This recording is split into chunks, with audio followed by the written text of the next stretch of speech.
ण्यं भर्गो देवस्य धीमहि धियो यो न प्रचोदयात्।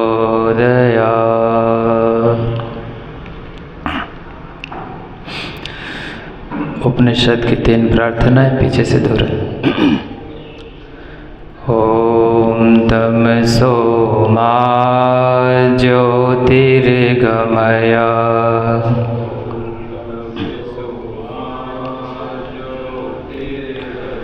ओमसतो मा सद्गमय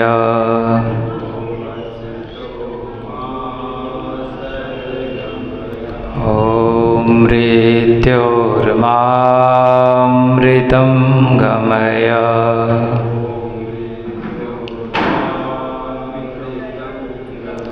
ओम शांति शांति शांति।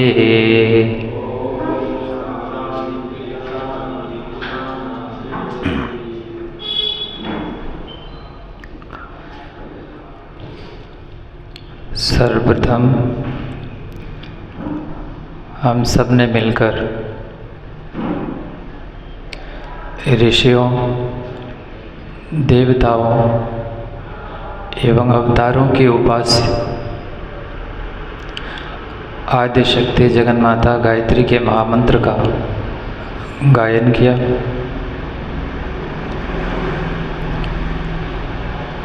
पश्चात हम सब ने उपनिषद के 3 मौलिक प्रार्थनाओं का भी सस्वर पाठ किया। सर्वप्रथम गायत्री महामंत्र का हम लोग दर्शन करें। पूज्य गुरुदेव ने गायत्री महामंत्र के विविध आयामों की जो व्याख्या प्रस्तुत की है, उनमें से आज एक अनूठी व्याख्या पर हम लोग विचार विमर्श करेंगे। और वो व्याख्या ऐसी है जिसमें पूज्यवर कह रहे हैं कि गायत्री महामंत्र पंचामृत है। गायत्री महाविज्ञान खंड 3। पूज्य गुरुदेव कह रहे हैं गायत्री महामंत्र पंचामृत है।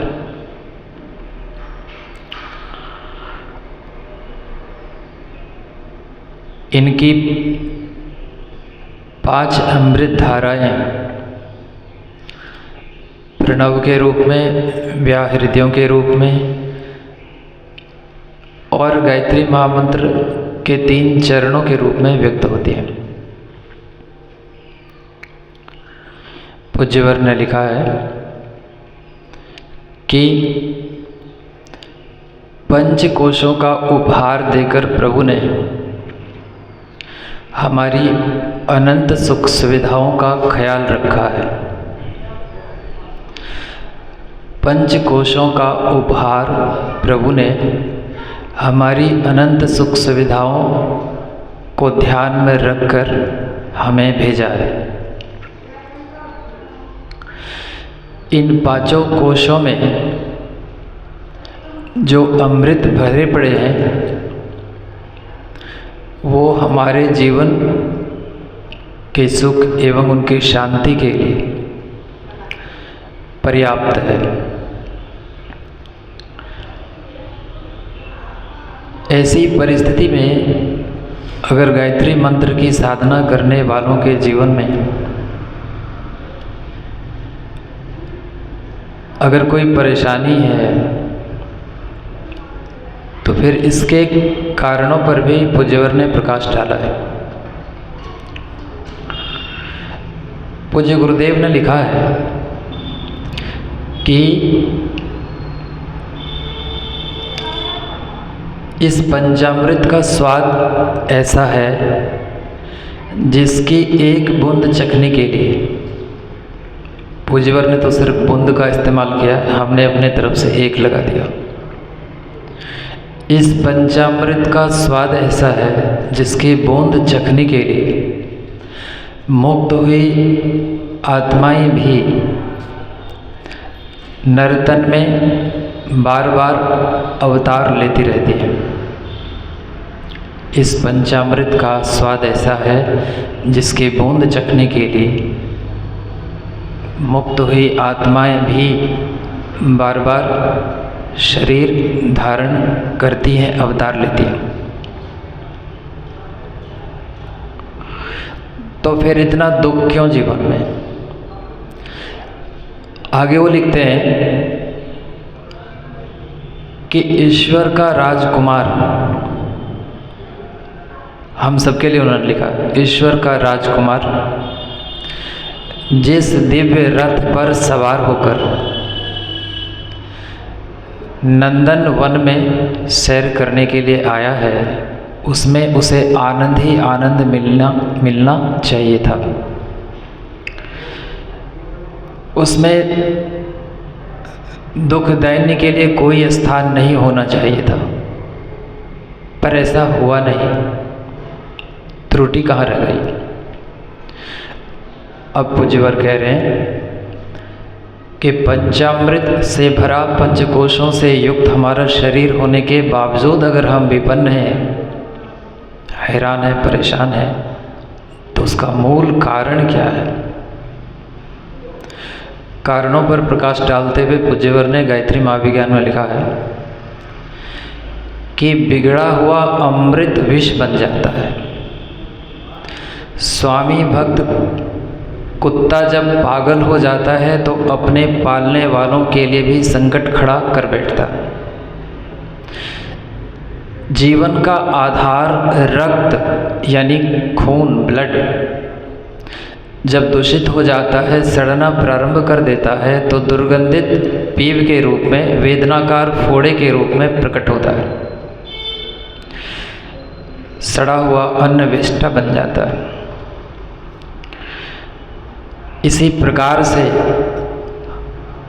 प्रभु ने जिस पंचामृत के साथ हम सबको यहाँ भेजा है, उसमें विकृति यानी हमारे पंचकोशों में विकृति ही हमारे जीवन की तमाम समस्याओं का, दुख का, अशांति का, वेदना का कारण है। इससे पहले हम भी सोचा करते थे कि आखिर हमारे जीवन में दुख का कारण क्या है, तो समझ में पूरी बात नहीं आती थी।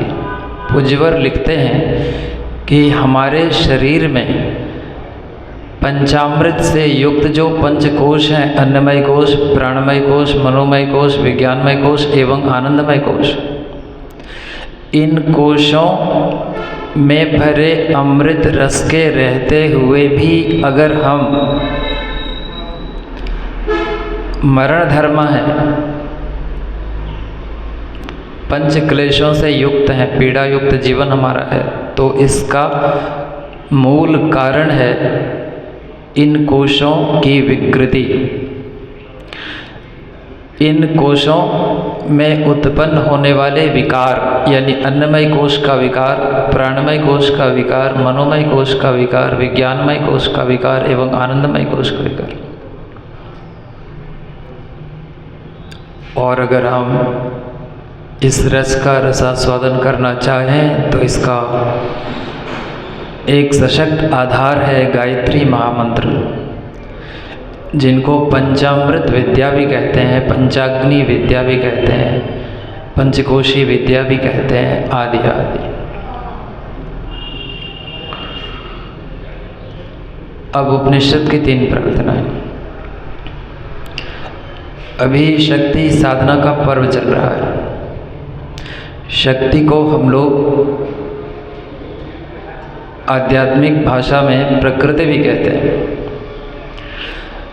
प्रकृति की परिभाषा है 3 गुणों की साम्यावस्था, यानी 3 गुणों की साम्यावस्था यानी सत, रज, तम की साम्यावस्था को, इक्विलिब्रियम को प्रकृति कहते हैं। उनमें विकार उत्पन्न होने पर महतत्व आदि सृष्टि के अन्य घटकों की उत्पत्ति होती है। प्रकृति के 3 गुण में एक है तम, एक है रज, एक है सत। तम को आप नेगेटिव धारा मान सकते हैं, सत को आप पॉजिटिव धारा मान सकते हैं।